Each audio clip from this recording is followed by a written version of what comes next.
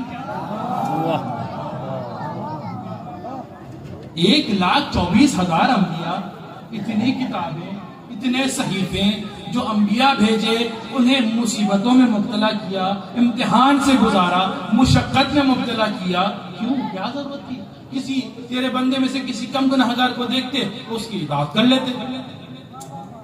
توجہ کیجئے گا، تیرے بندوں میں، تیرے مخلوق میں کسی کم گناہگار کو دیکھتے، اپنے سے کم گناہگار کو دیکھ لیتے، اس کا تعین کرتے، اجماع کر لیتے، توجہ، اور اس کی اطاعت کر لیتے، اس کی اطاعت کر لیتے۔ کیا تھا اتنے سلسلہ نبوت، سلسلہ ہدایت، کیا ضرورت تھی؟ عجب نہیں خالق دو جہاں کا جواب آئے کہ دیکھو تمہیں پیدا کیا ہے اپنی بندگی کرانے کے لیے، بندگی کا مقصد ہے تمہیں کمال تک لے جانا، توجہ، تمہیں کمال تک لے جانا، اور کمال تک وہی لے جا سکتا ہے جو خود باکمال ہو، جو خود باکمال ہو، جو کمال پر فائز ہو۔ کسی عام خطا کار گناہگار شخص کی یہ اوقات نہیں، اس کی یہ حیثیت نہیں کہ تمہیں کمال پر لے کر جائے۔ اسی لیے خبردار، کسی نبی کی جگہ پر کسی خطا کار کو بٹھلا کر اسے علم ہدایت دے کر یہ نہ سمجھنا کہ تمہارا ہادی ہے، بلکہ ہادی صرف اللہ کی جانب سے ہے۔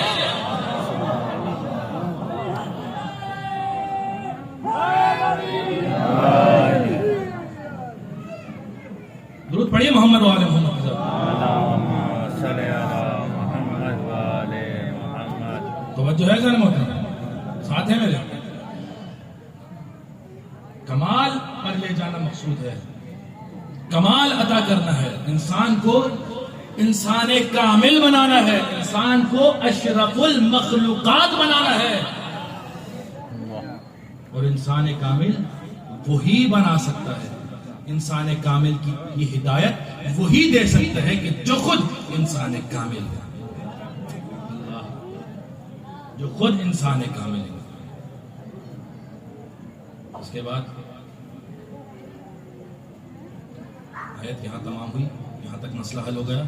اس آیت کے ذریعے جہاں پروردگار نے اطاعت رسول کا حکم دیا، وہاں یہ بھی بتلا دیا کہ دیکھو میرا نبی عصمت والا ہے، معصوم ہے، معصوم ہے۔ اگر معصوم نہیں مانو گے، اگر معصوم نہیں تسلیم کرو گے تو گویا میری مصلحت میں اشکال کر رہے ہو، میری مصلحت پر انگلی اٹھا رہے ہو، گویا میری مصلحت کے مقابلے میں آ رہے ہو، تمہارا مقصد خلقت فوت ہو جائے گا۔ بس یا تو یہ تسلیم کر لو کہ پروردگار حکیم نہیں ہے، پروردگار نے حکمت سے کام نہیں لیا، یا یہ کہنے کی بھی جرات نہ کرنا کہ رسول ہم جیسا کوئی خطا کار تھا۔ درود پڑھیے محمد و آل محمد کی ذات پر۔ اللہم صلی علی محمد وآل جو ہے ظالم محترم، یا تو رسول اللہ کو حکیم تسلیم کر لو، یا رسول کو معصوم معصوم۔ اچھا، اس کے بعد پروردگار نے کیا فرمایا؟ توجہ ہے، وَأُولِي الْأَمْرِ مِنْكُمْ، وَأُولِي الْأَمْرِ مِنْكُمْ، پوری آیت دہرا میں، یا ایھا الذین آمنوا اطیعوا اللہ واطیعوا الرسول وَأُولِي الْأَمْرِ مِنْكُمْ، اے ایمان والو اطاعت کرو اللہ کی اور اطاعت کرو رسول کی۔ حرف پر غور کرنا ہے آزادوں، عزیزوں، حرف پر غور کرنا ہے، بہت اہم مرحلہ ہے۔ اے ایمان والو اطاعت کرو اللہ کی اور اطاعت کرو رسول اور اولی الامر کی۔ توجہ کیجئے گا، دیکھیے عام معاشرے میں، عام عرف میں جب گفتگو کی جاتی ہے تو گفتگو کے عموماً دو طریقے ہوتے ہیں۔ جب کسی سے گزارش کی جائے، تو اس کے دو طریقے ہوتے ہیں، دو میں سے کسی ایک طریقے سے گزارش کی جا سکتی ہے۔ مثال کے طور پر مجھے آپ میں سے چند افراد کو اپنے گھر مدعو کرنا ہے، میں کیا کہوں گا؟ پہلا طریقہ تو یہ ہو سکتا ہے کہ میں فرداً گزارش کروں جو افراد مطلوب ہیں. مثال کے طور پر کل آپ میرے گھر تشریف لائے گا, کل آپ میرے گھر تشریف لائے گا, کل آپ میرے گھر تشریف لائے گا.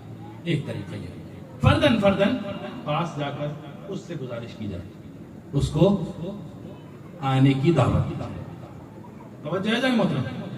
دوسرا طریقہ کیا ہے؟ دوسرا طریقہ یہ ہے کہ جتنے افراد مطلوب ہیں سب کو ایک خطاب سے گزارش کی جائے.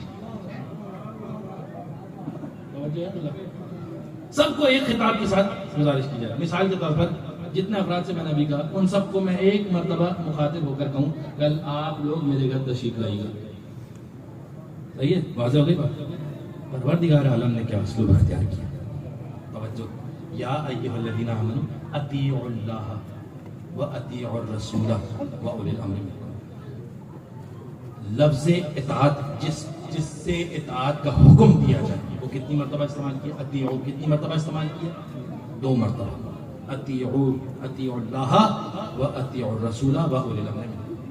اور کتنے افراد کی اطاعت مطلوب ہے؟ 3. اللہ, اس کا رسول اور اولی الامر. صیغہ اطیعوا کس نے استعمال کیا؟ 2 دفعہ. کتنے افراد کی اطاعت مطلوب ہے؟ 3 افراد کی. پروردگار عالم کی ذات گرامی, مشیت پروردگار غیر عرفی طریقے سے خطاب کرے, کوئی نہ کوئی مصلحت ہوگی, کوئی نہ کوئی مصلحت ہوگی. غیر عرفی طریقہ رائج نہیں ہے, کوئی نہ کوئی مصلحت تو ہونی چاہیے. عجب نہیں جواب آیا کہ دیکھو سب سے پہلے اپنے نام کے ساتھ صیغہ اطیعوا استعمال کیا, یہ بتلانے کے لیے کہ دیکھو ذاتی طور پر, توجہ کیجئے گا, ذاتاً اگر کسی کی اطاعت واجب ہے تو وہ مجھے اللہ کی ذات ہے, مجھے اللہ کی ذات ہے, رب کائنات کی ذات ہے کہ جس کی ذاتاً اطاعت واجب ہے. انسان کی عقل, انسان کی فطرت جس کی اطاعت کی طرف لے جاتی ہے, جس کی اطاعت پر مجبور کرتی ہے, وہ خالق ہے تو اس کی خالق ہونے کا تقاضا یہ ہے کہ جس طرح کہے اس طرح مان لیا جائے, جو کہے وہ مان لیا جائے, اس کی اطاعت کی جائے. ذاتاً اس کی اطاعت واجب ہے. اور اس کے بعد دوسرا اطیعوا استعمال کیا رسول کے ساتھ, یہ بتلانے کے لیے کہ میری نیابت میں اگر کسی کی اطاعت واجب ہے تو میرے رسول کی اطاعت ہے. توجہ کیجئے گا, میرے رسول کی اطاعت ہے.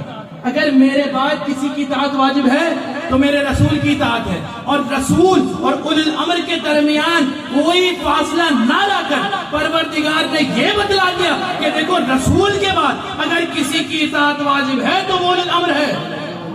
توجہ, اولی الامر کی اطاعت رسول کی اطاعت کے بعد واجب ہے. جس طرح رسول کی اطاعت واجب تھی اسی طرح اولی الامر کی اطاعت واجب ہے. جیسا رسول ہو ویسا ہی اولی الامر ہونا چاہیے.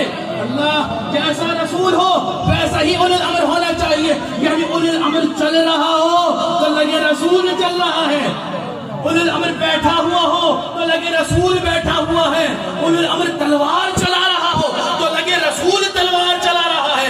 ارے اولی الامر سو رہا ہو تو لگے رسول سو رہا ہے.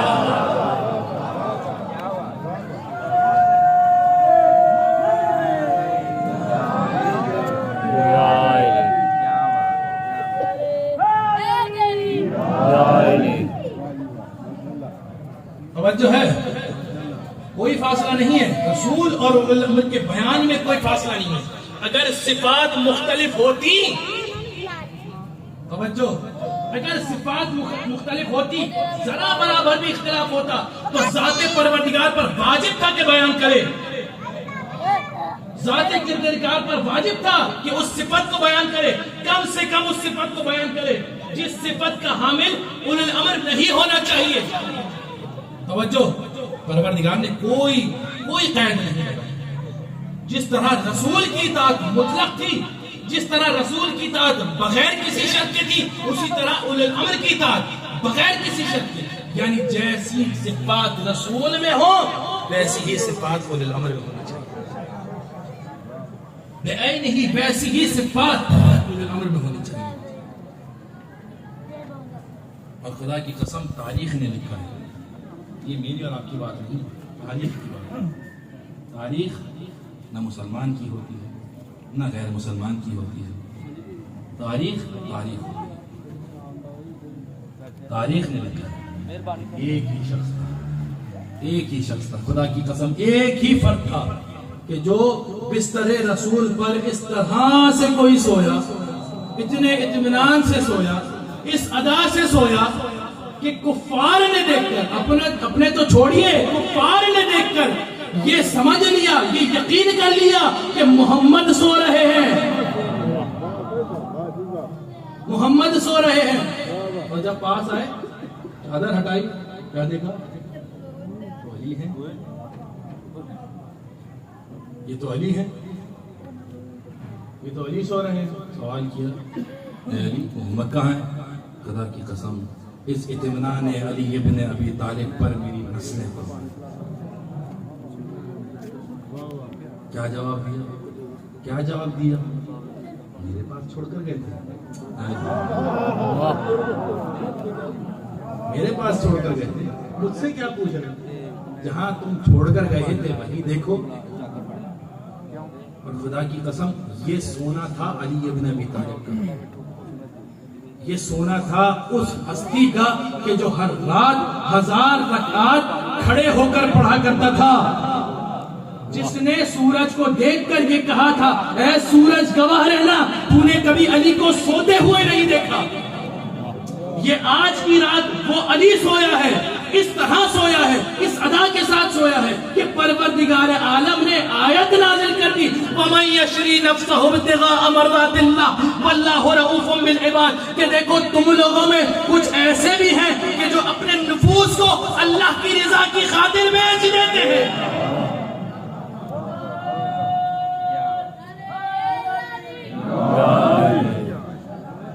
اس ادا سے علی ابن ابی طالب سویا، کچھ بیچا گیا یہاں پر؟ کچھ ہے؟ کچھ خرید و فروخت کیا گیا ہے؟ کیا اللہ کیا کہہ رہا ہے؟ کیا بیچا؟ کس نے بیچا؟ کچھ بھی نہیں۔ پروردگار یہاں پر کچھ بھی نہیں، کوئی مال و دولت ملا، کسی کو کوئی متاع ملا، کچھ ملا، کچھ بھی نہیں۔ پھر کیا بیچا گیا، کیا خریدا گیا؟ خدا کی قسم یہ سونا تھا علی کا جو اللہ کو اس طرح پسند آیا کہ اللہ کہہ رہا ہے کہ اے علی میری ساری رضائیں لے لے، بس آج کی رات کا سونا مجھے، بس آج کی رات کا سونا۔ ملائکہ سے دیکھو، ہے تم میں سے کوئی جو اس طرح اپنے بھائی پر فدا ہونے کے لیے تیار ہے، جو اس طرح سے اپنے بھائی کے لیے قربانی دینے کے لیے تیار ہے؟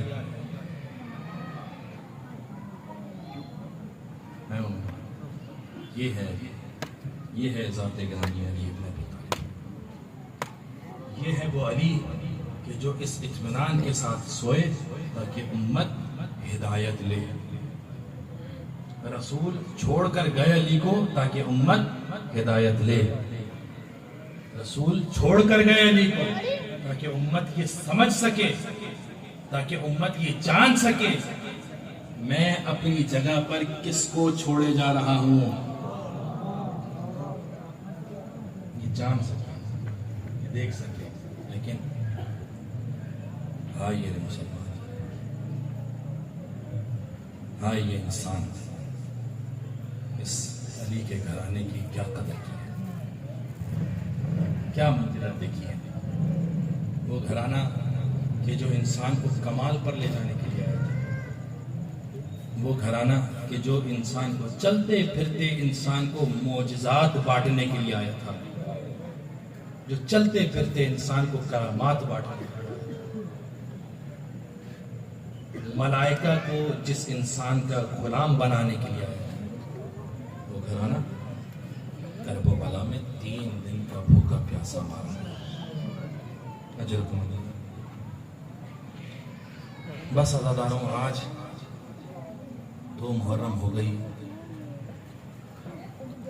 وہ دن جس دن حسین اپنے لشکر کے ساتھ، حسین اپنے خاندان کے ساتھ وارد کربلا ہو گئے۔ حسین اس سرزمین پر وارد ہوئے ہیں جس سرزمین سے جو نبی گزرا، جو نبی گزرا ہر نبی ہے، ہر نبی خدا، ہر پیغمبر خدا اس سرزمین سے گزرا ہے، ہر نبی خدا۔ لیکن جو نبی بھی گزرا، جو حجت پروردگار اس سرزمین سے گزری، مصیبت میں مبتلا ہوا، مصیبت میں مبتلا ہو گیا۔ حضرت آدم جناب حوا کو جب ڈھونڈ رہے تھے سرزمین میں کربلا پر آئے، پیر میں زخم ہوا، خون جاری ہوا۔ ایک مرتبہ پروردگار عالم کی بارگاہ میں سوال کیا، پروردگار اے میرے خالق، کون سا گناہ ہوا، کون سا گناہ ہوا جس کی سزا اس طرح مل رہی ہے؟ ایک مرتبہ وہی ہے، پروردگار اے آدم، تم نے کوئی گناہ نہیں کیا، کوئی لغزش نہیں، اس خون کو یاد کرو، اس خون کو یاد کرو جو خون اس سرزمین پر بہایا جائے گا، اس خون کی موافقت میں تمہارا خون بہایا گیا ہے۔ ابراہیم اس سرزمین میں داخل ہوئے، اپنے گھوڑے پر سوار ہیں، روایت کے جملے ہیں، گھوڑے پر سوار ہیں، گھوڑے کو ٹھوکر لگی، ابراہیم سواری سے نیچے گرے، سر پر چوٹ لگی، خون جاری ہوا۔ خلیل اللہ جیسا نبی، خلیل اللہ جسے اللہ نے اپنا دوست کہا ہے، وہ نبی اللہ کی بارگاہ میں سوال کرتا ہے، پروردگار کون سی گناہ، کون سا گناہ، کون سی لغزش، کون سا گناہ ہوا؟ ایک مرتبہ ابراہیم کو وحی کی جاتی ہے، ابراہیم اس خون ناحق کی موافقت میں جو اس سرزمین پر بہایا جائے گا۔ انسان تو کجا، جانور اس سرزمین پر آئے تو پانی چھوڑ دیتے۔ عیسیٰ علیہ السلام اپنے جانوروں کو جب لے کر آئے تھے نا، فرات سے 3 دن تک پانی نہیں پیا تھا، 3 دن تک عیسیٰ کے جانوروں نے پانی نہیں پیا۔ جب عیسیٰ کے ساتھ جو شخص موجود تھا اس نے بتایا کہ یا نبی اللہ، یہ جانور اس دریا سے پانی نہیں پی رہے، کیا وجہ ہے؟ ایک مرتبہ عیسیٰ نے پروردگار عالم کے حضور دعا کی، سوال کیا، پروردگار یہ کون سی سرزمین ہے؟ پروردگار یہ کون سی سرزمین ہے جہاں میرے جانور پانی نہیں پی رہے؟ ایک مرتبہ وہی پروردگار ہے، اے عیسیٰ یہ وہ سرزمین ہے کہ جہاں پر آخری رسول کا نواسا بے یار و مددگار، بے جرم و خطا، 3 دن کا بھوکا پیاسا اس طرح مارا جائے گا، اس طرح شہید کیا جائے گا کہ قیامت تک اس جیسا ظلم کوئی نہیں کسی پر نہ ہوا۔ کون سی سرزمین ہے یہ؟ کیا نام ہے؟ کرب و بلا، کرب و بلا،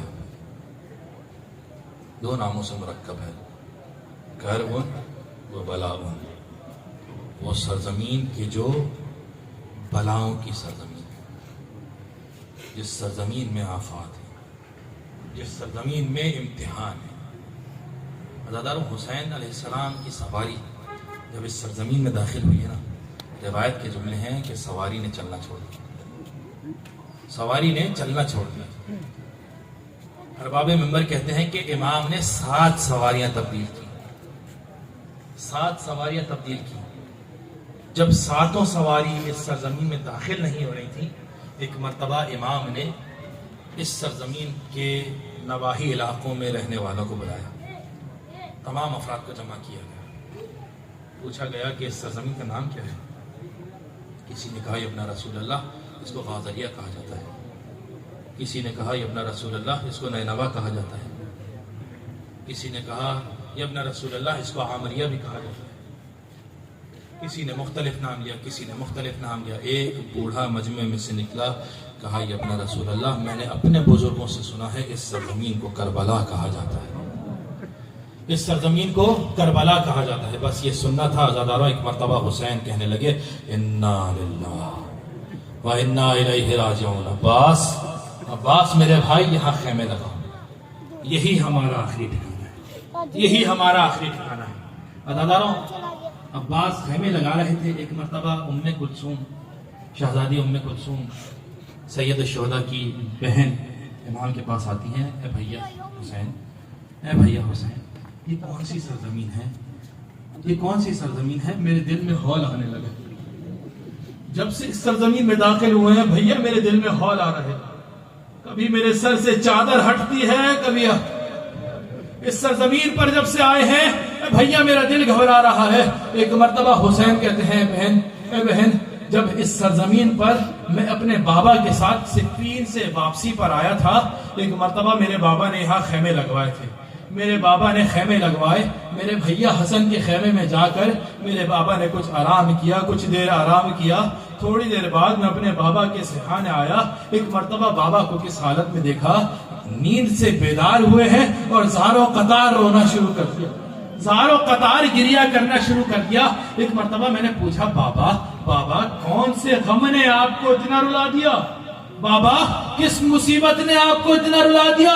ایک مرتبہ میرے بابا کہنے لگے اے میرے بیٹے میرے مظلوم بیٹے، میں دیکھ رہا ہوں یہ سرزمین خون سے بھر چکی ہے اور اس خون میں تم اکیلے کھڑے ہو، نہ کوئی مددگار ہے نہ کوئی ناصر ہے، ارے تم بلا رہے ہو مگر کوئی آنے والا نہیں۔ اجرکم من زہرا عزادارو دوسری محرم آ چکی ہے، شب 3 محرم لگ گئی ہے۔ عزادارو ایک مرتبہ حسین سے امیر المؤمنین نے سوال کیا ہے میرے بیٹے بتاؤ اگر پروردگار کی مشیت نے تمہیں اس امتحان میں مبتلا کیا تو کیا کرو گے؟ ابراہیم نے سوال کیا تھا اسماعیل سے، اے میرے بیٹے کیا کیا کرو گے؟ اسماعیل نے جواب دیا، اے بابا آپ اپنے خواب پر عمل کیجئے، مجھے صابر پائیں گے۔ حسین کہتے ہیں اے بابا آپ نہیں ہوں گے، میری ماں بھی نہیں ہوگی، میرا بھائی نہیں ہوگا، میرے نانا بھی نہیں ہوں گے، کوئی ناصر و مددگار نہیں ہوگا، بابا اکیلا حسین صبر کرنے والا، اے بابا اکیلا حسین اللہ کی بارگاہ میں صابر بن کے جائے گا۔ اجرکم من زہرا اجرکم من اللہ۔ عزاداروں ایک مرتبہ حسین علیہ السلام نے تمام خیمے لگوائے، اسی مقام پر دوسری طرف ہر کا لشکر رکا ہوا تھا، ہر کا لشکر بھی کربلا میں آ کر رکا۔ ایک مرتبہ جب امام نے ہر کے لشکر کو دیکھا، خدا کی قسم کریمیت سید الشہداء عباس سے کہنے لگے، اے عباس اے میرے بھائی یہ دیکھو لشکر پیاسا ہے، اے میرے بھائی بس آخری جملے عزاداروں آپ کی زحمت ہے تمام، اے میرے بھائی یہ دیکھو لشکر پیاسا ہے۔ ایک مرتبہ عباس نے مشکیزوں کے منہ کھول دیے، لشکر سیراب ہو گیا۔ امام کہنے لگے عباس میرے بھائی ان کی سواریاں بھی پیاسی ہیں، ان کے جانور بھی پیاسے ہیں، عباس ان کو ان کے